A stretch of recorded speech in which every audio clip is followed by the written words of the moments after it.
जय श्री कृष्णा। आज गुरुवार के दिन आइए सुनते हैं भगवान विष्णु की कथा। नारद मुनि नारायण नारायण का जाप करते हुए पहुंच गए अपने प्रभु के लोक यानी कि बैकुंठ लोक। वहां शेष शैया पर भगवान विष्णु विश्राम कर रहे थे और विष्णु प्रिया भगवती लक्ष्मी चरण कमल चापन में मग्न थी। नारद मुनि थोड़ा ठहरे, फिर सोचा कि प्रभु के विश्राम में विघ्न डारक न बन जाऊं, इसलिए चुपचाप चल पड़ने को उद्धत हुए। प्रभु को अपने भक्त का इस तरह से जाना नागवार गुजरा और उन्होंने नारद मुनि को रोका। प्रणाम निवेदन के बाद नारद मुनि ने अपने आने का उद्देश्य बताया। प्रभु, धरती पर इंसान त्राहि त्राहि कर रहे हैं। हर जगह भूखमरी, महामारी, विस्फोट, गरीबी जैसे रावण अपने 10 मुंह खोले इंसानों को अपनी उदराग्नि में भस्म करने को तैयार खड़े हैं।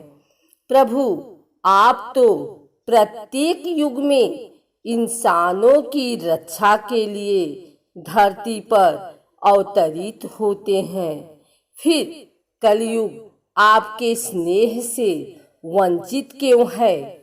देवर्षि, हम कलयुग में भी मृत्युलोक पर अवतरित होंगे, पर अभी सही वक्त नहीं आया है।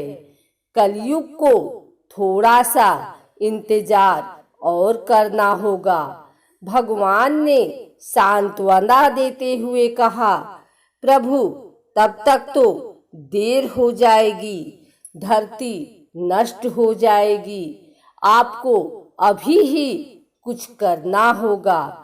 पर नारद मुनि भी जानते हैं कि प्रभु ब्रह्मा जी के बनाए नियम में उलटफेर नहीं कर सकते।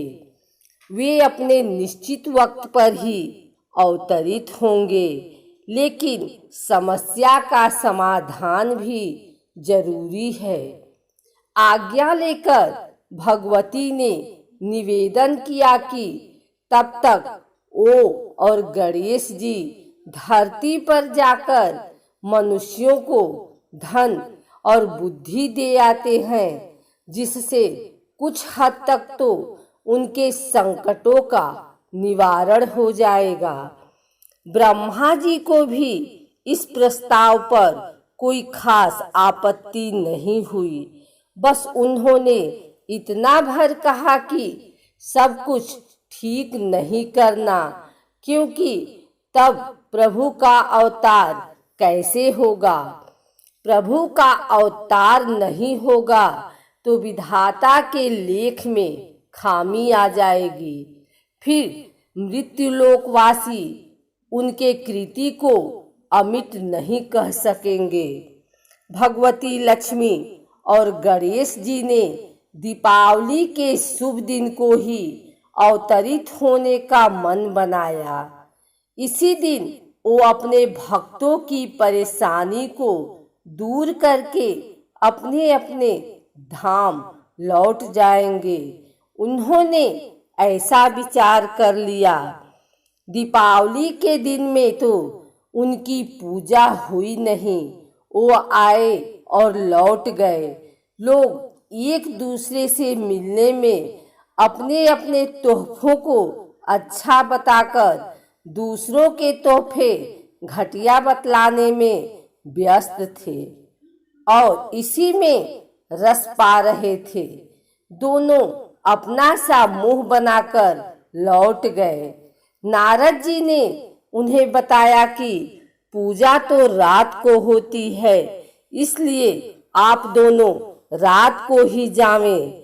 रात गए वो दोनों धरती लोक पर उतरने को तैयार हुए, पर ये क्या, बाहर से ही वायुमंडल प्रदूषित हो चुका था। सांस लेने में काफी तकलीफ हो रही थी। आकाश मार्ग धूल धुएं से अटा पड़ा था। जैसे तैसे बहुत मुश्किल से उन्होंने यात्रा जारी रखी और वो डर भी रहे थे कि जाने धरती निवासियों पर किस दानव ने आक्रमण कर दिया होगा। खैर, जैसे जैसे वो निकट पहुंचते गए परेशानी बढ़ती गई। अब तो आग के गोलों से भी सामना करना पड़ रहा था। कानों को फोड़ती आवाजें, आग के गोले, दम निकलता धुआं। एक बारगी तो उन्हें महसूस हुआ कि पृथ्वी पर 5वां विश्व युद्ध छिड़ चुका है। खैर, जैसे तैसे करके वे धरती पर पहुंच ही गए। वे सोच रहे थे कि ऐसे माहौल में जब उन्हीं के लिए इतनी मुश्किलें हो रही हैं, तो बेचारे इंसान कैसे जिंदा होंगे। पर धरती पर आकर पता चला कि ये सारा तमाशा इंसानों ने खुद ही खड़ा किया है। हद तो तब हो गई जब मस्ती के नाम पर एक बच्चे ने गणेश जी और लक्ष्मी जी के ठीक सामने बम फोड़ दिया और हंसने लगा। पर इनकी तो सिट्टी पिट्टी गुम हो चुकी थी। पर वे क्या करते, आखिर है तो ये बच्चे ही। बच्चों के साथ बड़े भी उनका उपहास उड़ाने से ना चूके। ये सब देखकर दोनों का मन अत्यंत ही दुखी हुआ और वे अपने धाम लौट गए। भगवान विष्णु से दोनों ने मिलकर कहा कि प्रभु, आप धरती पर अवतरित मत होइएगा, क्योंकि इस बार इंसान का दुश्मन कोई दानव नहीं, वे खुद हैं। भला जो खुद जलाना चाहे तो उसे कोई कब तक बचा सकता है। और उन्होंने पूरा वृत्तांत कह सुनाया। त्रिदेव भी इस वृत्तांत को सुनकर अपनी बनाई इस सृष्टि की करतूतों से शर्मसार हुए और नारद मुनि तो इतने व्यथित हुए कि कुछ देर तक वो नारायण जाप करना भी भूल गए।